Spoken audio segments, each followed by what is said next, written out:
So hello friends, welcome back my YouTube channel ज्ञान bio. आज हम डिस्कस करेंगे मियोसिस फर्स्ट। मियोसिस फर्स्ट में हमने प्रोफेज पढ़ लिया है। आज हमें पढ़ना है मेटाफेज, एनाफेज और टीलोफेज। इन स्टेज में क्या होता है।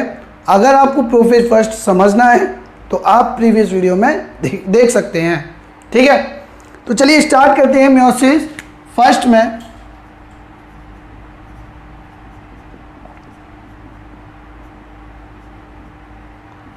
मियोसिस फर्स्ट मैंने आपको बताया कितनी स्टेज में बटी हुई है, 4 स्टेज में बटी हुई है। Prophase, metaphase,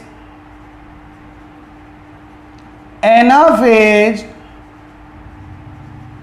and telophase.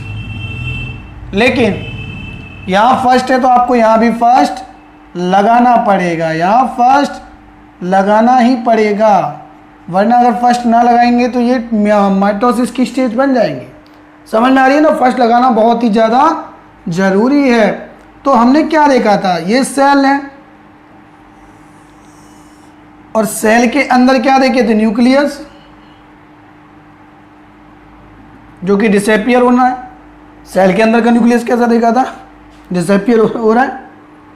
इनके अंदर मैंने आपको क्या बताया, इनके अंदर क्रोमोसोम का कंडेंसेशन हो चुका है, लेकिन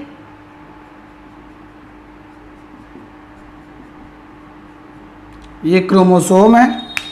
और आपको ये भी बात पता होगी कि इनके बीच में क्या हो चुकी थी, पैकेटिन में क्रॉसिंग ओवर हो चुकी थी। क्या हो चुकी थी, क्रॉसिंग ओवर हो चुकी थी। सही बात। तो इसीलिए हम यहाँ पर बाईवेलेंट क्रोमोसोम बनाते हैं।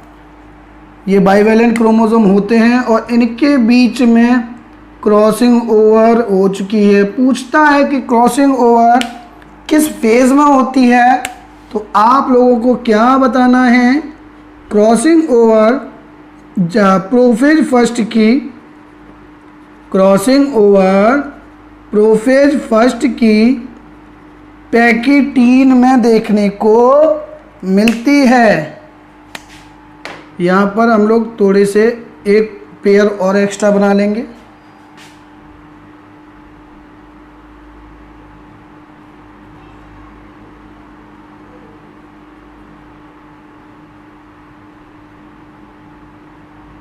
ये एक्स्ट्रा एक क्रोमोसोम और बना लेते हैं, जिससे हमको रियलिटी में समझ में आए कि प्रोफेज फर्स्ट के बाद मेटाफेज में क्या होता है।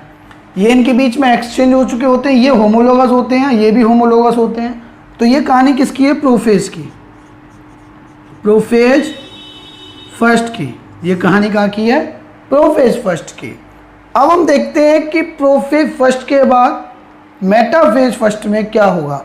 आपको ये भी पता है कि यहाँ सेंट्रोसोम होते हैं, वो अपोजिट एंड की तरफ मूवमेंट करना स्टार्ट कर देते हैं। ठीक, अब हम लोग देखते हैं क्या, मेटाफेज। क्या देखेंगे, मेटाफेज। तो अब आप लोग ये बताइए, क्या हमें मेटाफेज में न्यूक्लियस बनाने की ज़रूरत है? बिल्कुल नहीं, क्योंकि न्यूक्लियस डिसअपियर हो चुका है। तो यहाँ पर हम डायरेक्टली क्या बनाएंगे, हम क्रोमोसोम बनाएंगे और क्या करेंगे, इनको मेटाफेज मतलब मिडिल लाइन में इनको अटैच करा देंगे।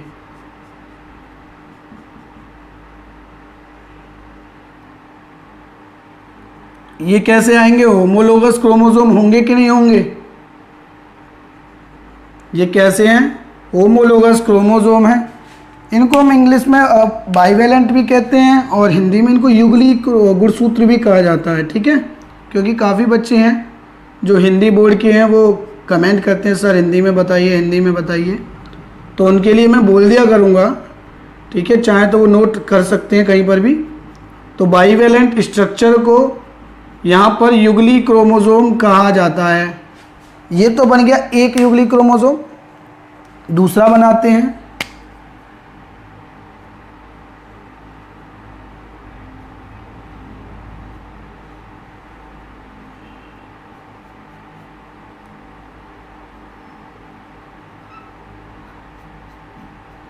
ये इसका एक पेयर और बनाएंगे जिससे आपको आसानी से ये चीज़ समझ में आए।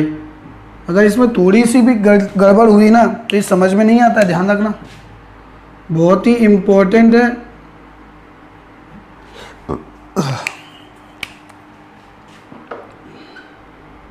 यहाँ पर ये जो क्रोमोसोम है वो कहाँ पर आ गए, अब मिडिल लाइन पर आ गए, इक्वेटोरियल लाइन पर आ गए। पूछता है इक्वेटोरियल लाइन में किस फेज पर आएंगे, तो आपको बताना है मेटाफेज। लेकिन ये बात ध्यान रखना, वो पूछेगा कि वो माइटोसिस की फेज या मियोसिस की फेज। अगर मियोसिस फर्स्ट की फेज पूछता है तो आपको मेटाफेज फर्स्ट बोलना है, ठीक है। अगर माइटोसिस की पूछता है तो केवल मेटाफेज बोलना है। तो ये सेल हो गई, सेल के अंदर ये क्रोमोसोम हो गए। यहाँ पर फाइनली हमको क्या मिलते हैं, सेंट्रोसोम मिलते हैं, जो कि 2 सेंट्रियोल से बनते हैं, जिनका फंक्शन होता है सेल डिवीजन करवाना। अब यहाँ से स्पिंडल फाइबर रिलीज होंगे, इनसे अटैच होंगे। यहाँ से स्पिंडल फाइबर रिलीज होंगे, इनसे अटैच होंगे, ये अटैच हो गए। अच्छा, मियोसिस फर्स्ट में, माइटोसिस में मियोसिस फर्स्ट में डिफरेंस क्या है? मैंने आपको बताया था कि माइटोसिस में क्या हो रहा था, ये जो क्रोमोसोम है होमोलोगस वाले, ये आमने सामने ना होकर के अगल बगल में लग रहे थे, ऐसे एक ही लाइन में बिल्कुल। यहाँ 2 लाइन बन रही हैं, यहाँ कितनी लाइन बन रही है, 2। वहाँ एक ही लाइन में सारे अरेंज हो गए थे, इसलिए वहाँ क्रोमेटिड सेपरेट हो रही थी। यहाँ पर सबसे पहले होमोलोगस क्रोमोसोम सेपरेट होंगे, बाद में क्रोमेटिड सेपरेट होंगी। तो एक तरीके से हम ये भी कह सकते हैं कि जो मियोसिस सेकंड है वो माइटोसिस की तरह ही होती है प्रोसेस, ठीक है। जब हम करेंगे उसको देखेंगे उस वीडियो में।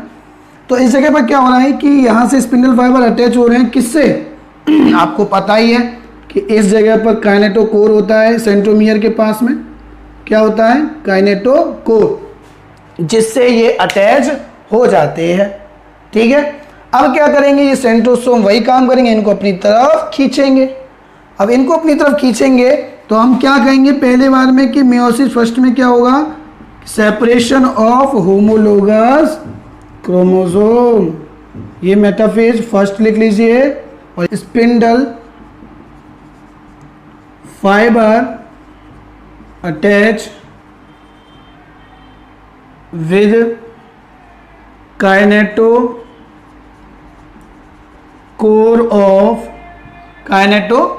ऑफ सेंट्रोमियर,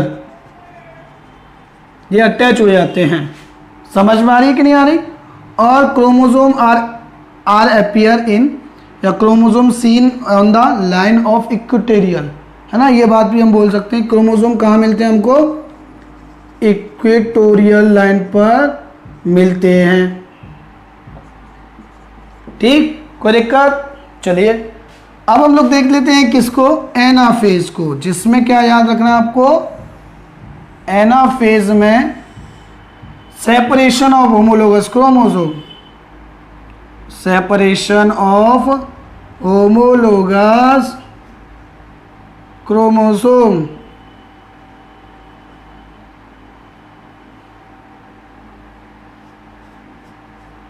तो फिर से वही डायग्राम बनाना पड़ेगा। इसमें समझना बहुत ही दिक्कत होती है कि कौन सा डायग्राम कहाँ बनाना है, सो बड़े फोकस से देखना है इनको।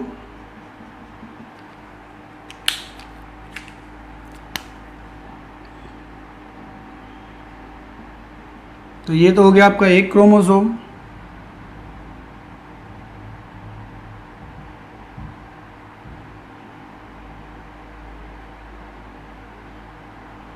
ये हो गया दूसरा क्रोमोसोम।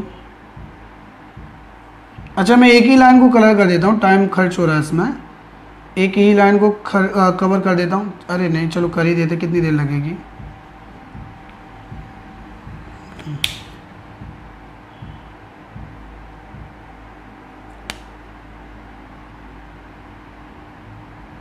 ठीक, यहाँ पर एक जो चेंज हुई थी आर्म उसको बना लेते हैं, ये वाली है ना, आपको विजिबल तब भी होगी इसलिए मैं कलर कर रहा हूँ। यहाँ पर सेकंड बनाओ, ये ऐसे, ये ऐसे,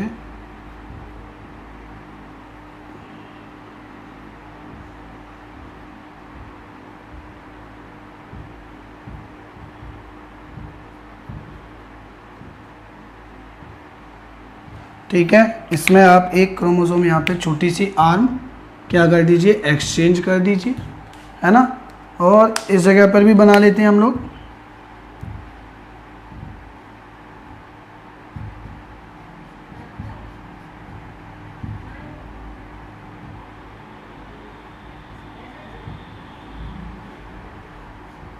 ठीक है, ये बना लिया हम लोगों ने।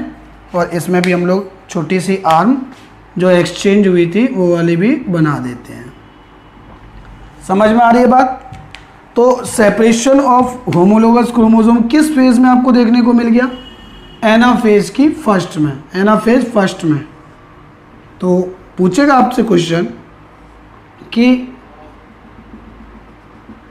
जो होमोलोगस क्रोमोसोम है उनका सेपरेशन किस फेज में देखने को मिला, तो आपको बताना है एनाफेज फर्स्ट, एनाफेज फर्स्ट। यहां पर हम एक लाइन लिख देंगे, सेपरेशन ऑफ होमोलोगस क्रोमोसोम। ठीक है, और क्रोमोसोम कहाँ चाहते हैं? क्रोमोसोम मूवमेंट और टुवर्ड्स द पोल, पोल की तरफ चाहते हैं वो। सो क्रोमोसोम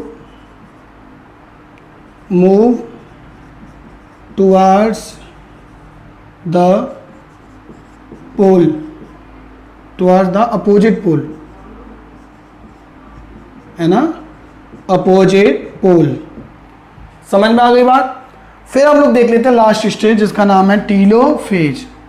टीलोफेज हम देखेंगे उसमें, जिसमें न्यूक्लियस का फॉर्मेशन होने लगता है, सेल पूरी तरीके से डिवाइड हो चुकी होती है। ठीक, एक सेल से 2 सेल बन चुकी होती हैं। यहाँ पर न्यूक्लियस का फॉर्मेशन होता है, यहाँ पर न्यूक्लियस का फॉर्मेशन होता है, लेकिन पूछा जाता है कि क्या यहाँ पे डिकंडेंसेशन होगा?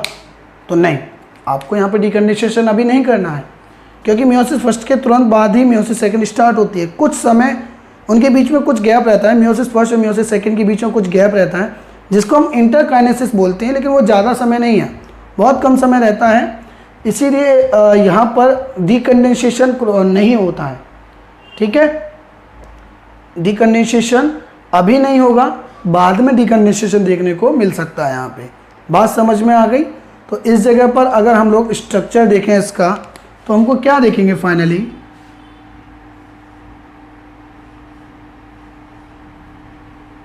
फाइनली जो स्ट्रक्चर हमको दिखेगा,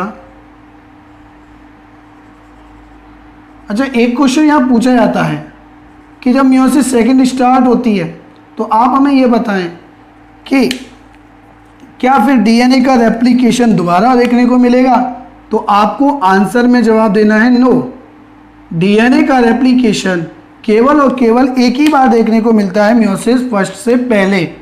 मियोसिस सेकंड से पहले कोई भी डीएनए का रेप्लिकेशन नहीं होता है। आप लोग ये बात हमेशा याद रखेंगे, ठीक है?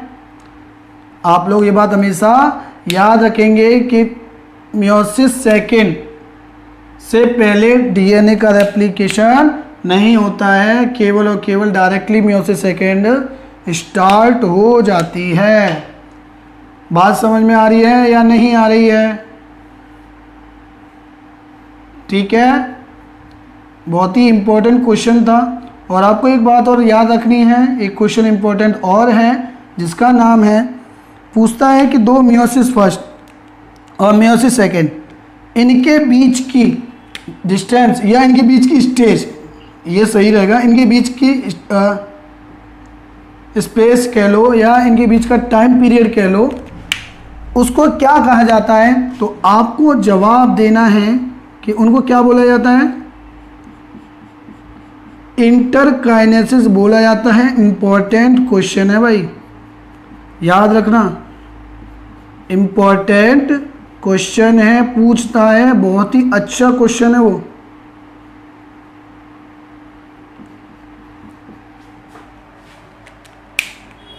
यहाँ पर हम इसको ये और फाइनल बना देते हैं।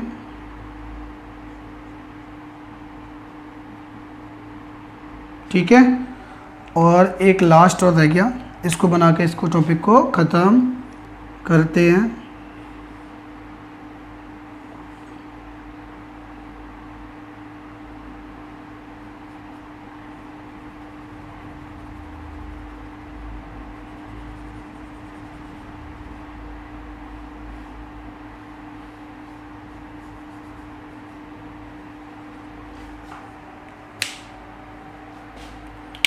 यहाँ पर ये इसकी फाइनल ये वाली स्टेज बना करके इसको ख़त्म करेंगे टॉपिक को, ठीक है। तो ये वाली स्टेज कौन सी होगी? टीलोफेज फर्स्ट होगी, टीलोफेज फर्स्ट। यहाँ पर सेल डिवाइड हो चुकी होती है, न्यूक्लियस का फॉर्मेशन दोबारा हो चुका होता है। तो यहाँ लिख लेंगे हम फॉर्मेशन ऑफ न्यूक्लियर मेम्ब्रेन। ये बाद में डिकंडेंसेशन हो सकते हैं, बिल्कुल सही बात है, डिकंडेंसेशन होंगे। इसके बाद ही जब प्रोफेज सेकंड आएगी ना तो वहाँ पर फिर से कंडेंसेशन ये हो जाएंगे, ठीक है। तो फॉर्मेशन ऑफ न्यूक्लियर मेम्ब्रेन, ये भी लिख सकते हैं फॉर्मेशन ऑफ न्यूक्लियोलस, ये भी हो सकता है। दूसरी बात और क्या हुआ इसमें, यहाँ पर हमको कंप्लीट सेल डिवीज़न देखने को अभी मिल चुका, कंप्लीट सेल डिवीज़न। इसके बाद सेल कहाँ पर एंटर कर जाएगी? मियोसिस सेकंड में। लेकिन उससे पहले उसको एक टाइम गैप से गुजरना पड़ेगा जिसका नाम हमने क्या बताया अभी? इंटरकाइनेसिस। बात समझ में आ रही है? तो यहाँ तक था। तो ये तो मियोसिस फर्स्ट। इसके बाद नेक्स्ट वीडियो में हम मियोसिस सेकंड को कवर करके फाइनली इस टॉपिक को, इस चैप्टर को, जो सेल डिवीज़न है उसको कंप्लीट कर लेंगे। और इसके बाद हम लोग स्टार्ट करेंगे जेनेटिक्स। उसका रीज़न मैंने आपको पहले ही बता चुका हूँ कि जेनेटिक्स को स्टार्ट करने से पहले हमको माइटोसिस और मियोसिस बहुत अच्छे से समझ में आनी चाहिए, क्योंकि ये क्वेश्चंस तो वहाँ नहीं मिलेंगे लेकिन इससे रिलेटेड कुछ कॉन्सेप्ट वहाँ देखने को मिल जाते हैं। इसलिए मैंने पहले ये सेल डिवीज़न वाला चैप्टर आपको पढ़ाया, ठीक है। अगर कोई दिक्कत आएगी तो आपको जेनेटिक्स में मैं बिल्कुल कॉन्सेप्ट वाइज चीज़ें आपको बताता चलूँगा। आप लोग बस एक काम करना, एनसीईआरटी को सामने रखना।